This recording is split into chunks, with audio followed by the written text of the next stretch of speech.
Assalamualaikum dan salam sejahtera. Saya Daud bin Muhammad Fauzi, nombor metrik 27592 akan membuat penerangan bagi tugasan kumpulan subjek JMJM 3043 Pembangunan Organisasi. Tajuk yang dipilih oleh kumpulan kami ialah strategi pembangunan sumber manusia untuk meningkatkan prestasi dan perkhidmatan organisasi Polis Diraja Malaysia.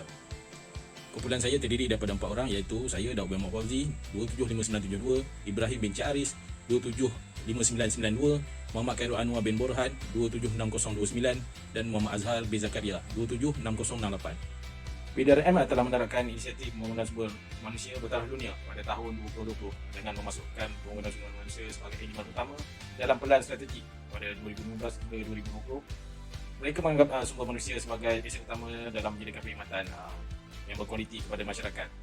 Dan itu sangat penting bagi menguruskan sumber manusia dengan cekap dan terancam.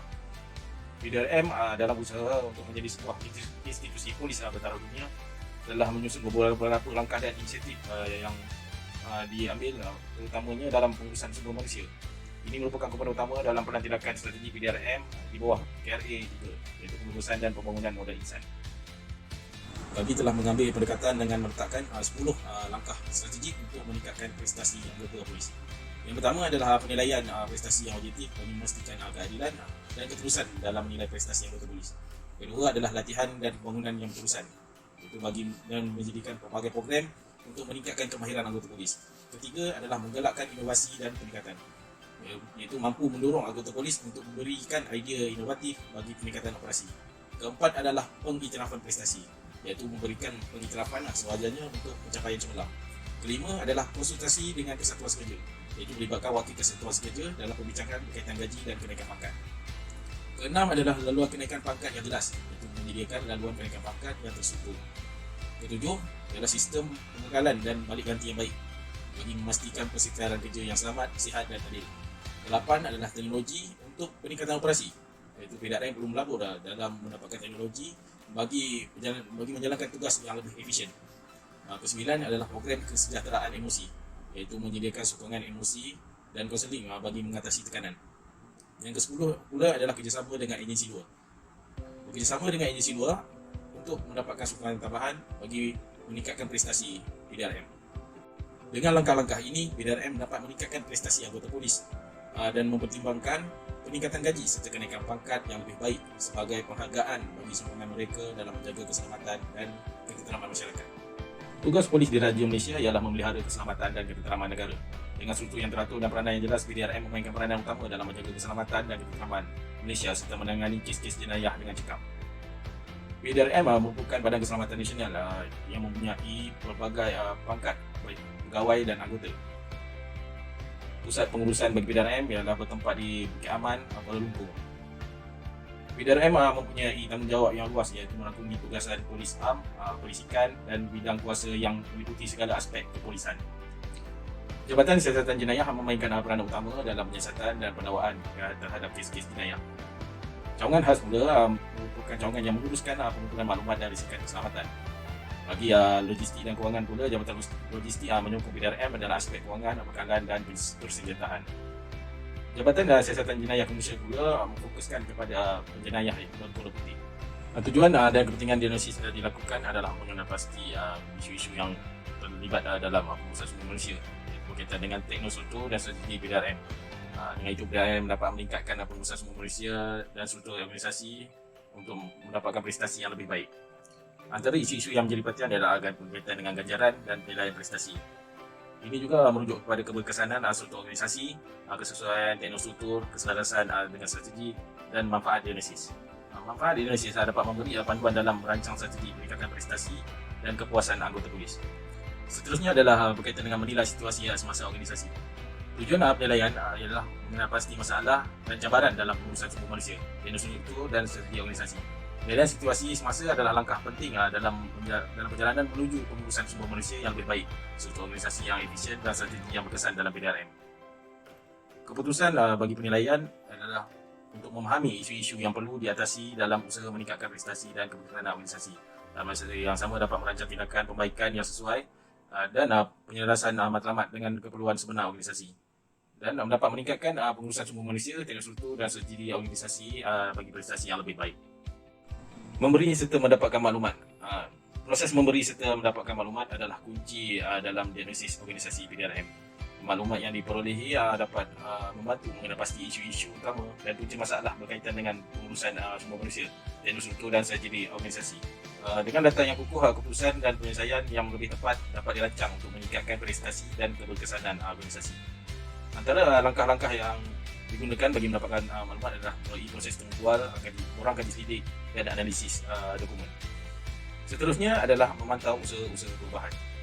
Langkah penting dalam pemantauan perubahan ialah dengan penetapan matlamat perubahan yang jelas, pemantauan pelaksanaan yang berterusan, serta pengukuran prestasi semasa perubahan. Pemantauan usaha perubahan adalah kunci kejayaan bagi memastikan pencapaian dan kesan positif yang diterima dalam organisasi seperti PDRM. Dengan pemantauan yang berterusan, organisasi dapat memastikan bahawa perubahan berjalan dengan lancar dan sesuai dengan matlamat yang telah ditetapkan. Dan penonton, saya Muhammad Anwar bin Farhan, nombor bateri 76009. Ini sambung part pembentangan ini, iaitu peringkat diagnostik.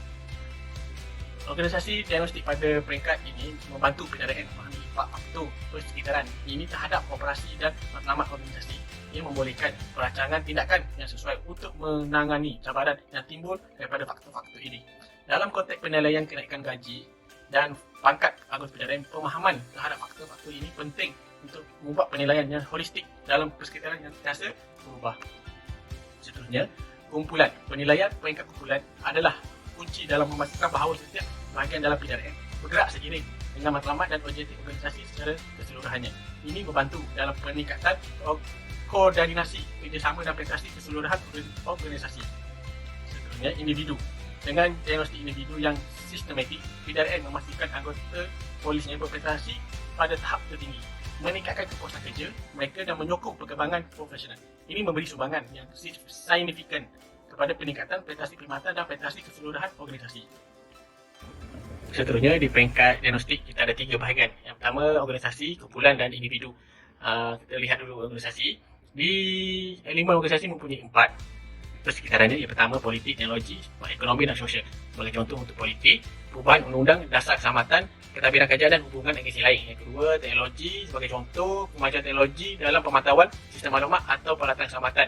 Ekonomi pula mempengaruhi sumber kewangan, bajet dan ganjaran anggota polis. Akhir sekali, sosial. Perubahan dalam masyarakat, budaya tempatan, isu keselamatan dan isu-isu sosial berkaitan dengan jenayah dan keselamatan. Okey, bahagian kedua pula, kumpulan. Diagnostik peringkat kumpulan ini ada 3 elemen dia, iaitu reka bentuk organisasi, kejelasan matlamat dan struktur tugas. Okay, kita boleh melihat seperti menilai struktur organisasi dan bahagian tugas serta tanggungjawab di antara bahagian dan unit.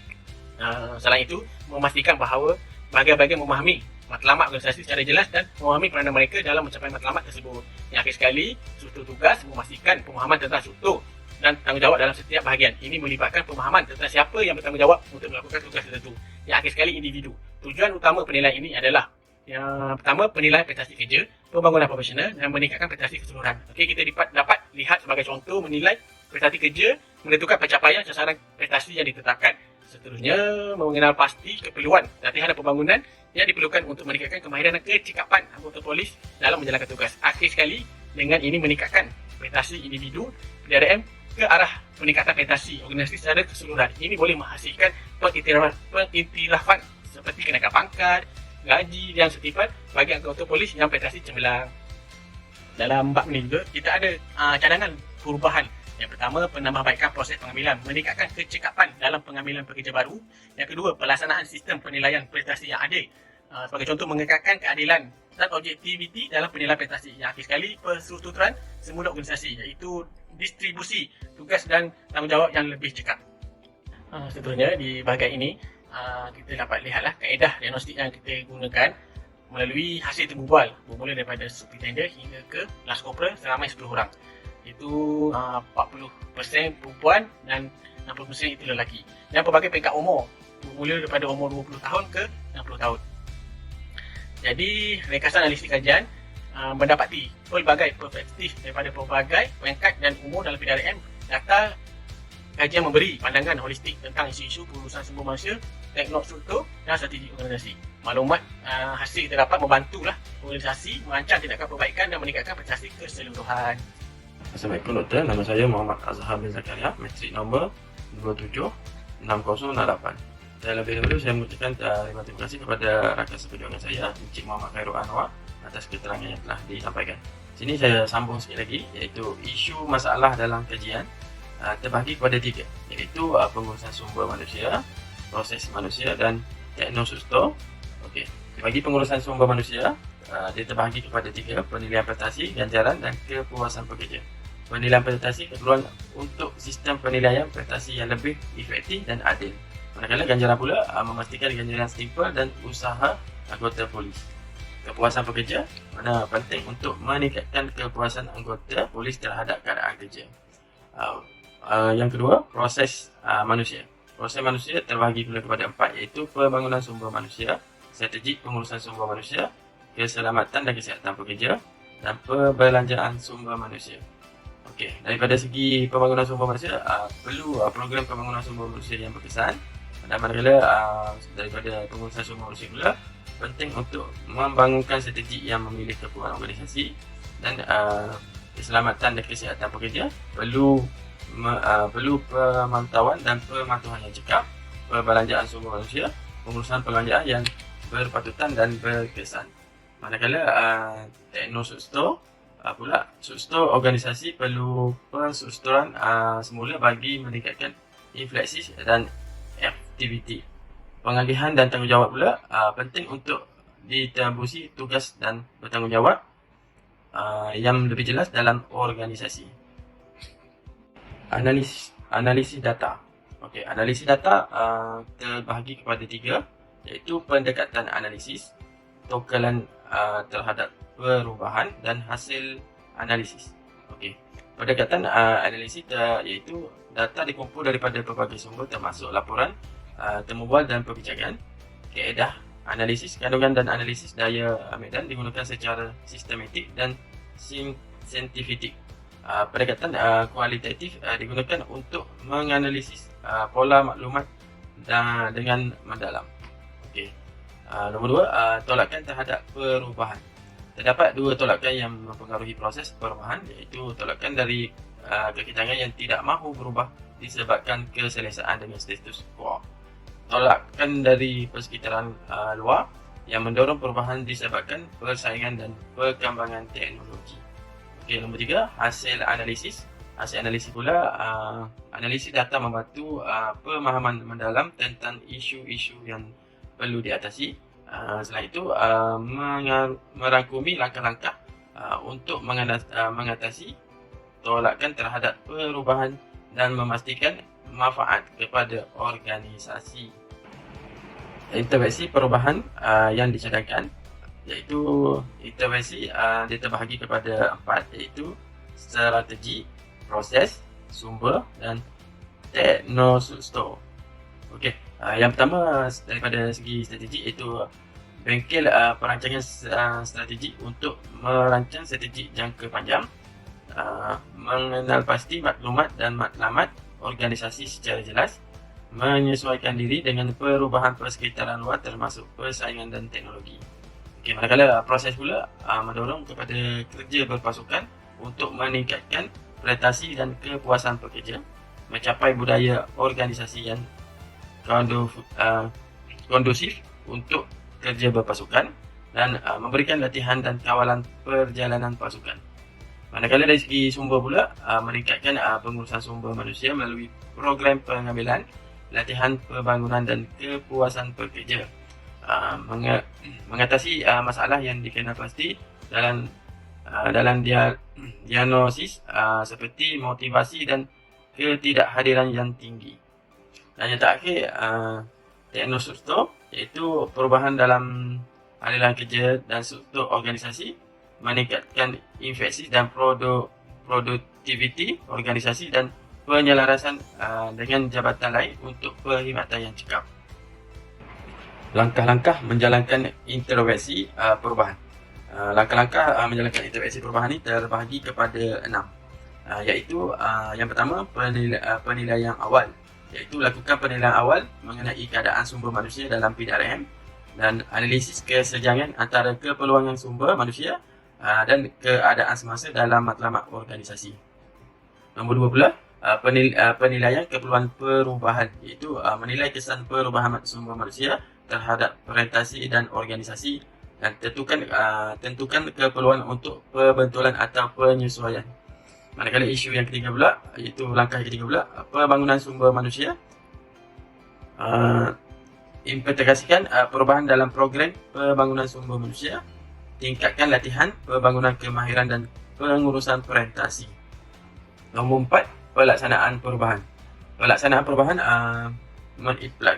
mengimplementasikan perubahan dalam strategi pembangunan sumber manusia yang dirancang. Pastikan pelaksanaan yang efektif dan berterusan. Nombor 5, pengurusan perubahan. Pengurusan perubahan berikan sokongan dan pengurusan berterusan terhadap perubahan. Pemimpin perlu memberi contoh dalam menerima perubahan. Dan yang terakhir, nombor 6, pemantauan dan penambahbaikan berterusan. Terus pantau dan nilai prestasi perkhidmatan serta strategi pembangunan sumber manusia. Lakukan penambahbaikan berterusan berdasarkan maklumat, balas dan hasil presentasi. Itu saja dari saya. Saya serah kepada rakan saya, kepada Encik Ibrahim bin Cik Aris. Terima kasih. Assalamualaikum warahmatullahi wabarakatuh. Saya Ibrahim bin Cik Aris akan teruskan pembekalan yang berkaitan halangan yang dijangka akan dihadapi. Kami telah mengenal pasti terdapat 6 halangan besar yang berlaku dalam organisasi PDRM, iaitu yang pertama adalah kebimbangan kaki tangan, kedua adalah penyelarasan dengan budaya organisasi, yang ketiga adalah keperluan kepada latihan dan pembangunan, yang keempat adalah kepimpinan yang kuat, yang kelima adalah perubahan dalam undang-undang dan peraturan, dan yang terakhir adalah penyelarasan dengan matlamat organisasi. Seterusnya, kita melihat kepada tindakan yang perlu diambil untuk mengatasi halangan-halangan yang berlaku. Dengan tindakan yang betul, maka sudah pastilah PDRM dapat mengatasi halangan-halangan apabila pelaksanaan strategi pembangunan sumber manusia.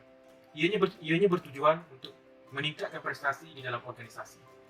Hasil perbincangan dan analisa dari kumpulan kami, terdapat 6 langkah ataupun strategi yang dikenal pasti. Yang pertama adalah berkaitan komunikasi yang berkesan. Yang kedua, latihan dan pembangunan. Yang ketiga, penglibatan para karyawan. Yang keempat, pengiktirafan prestasi. Kelima, konsultasi dengan kesatuan kerja. Dan yang terakhir adalah penilaian yang berkala. Semua tindakan yang disenaraikan kini mampu menyumbang kepada kecermelangan PDRM dalam melaksanakan tugas perlindungan kepada masyarakat.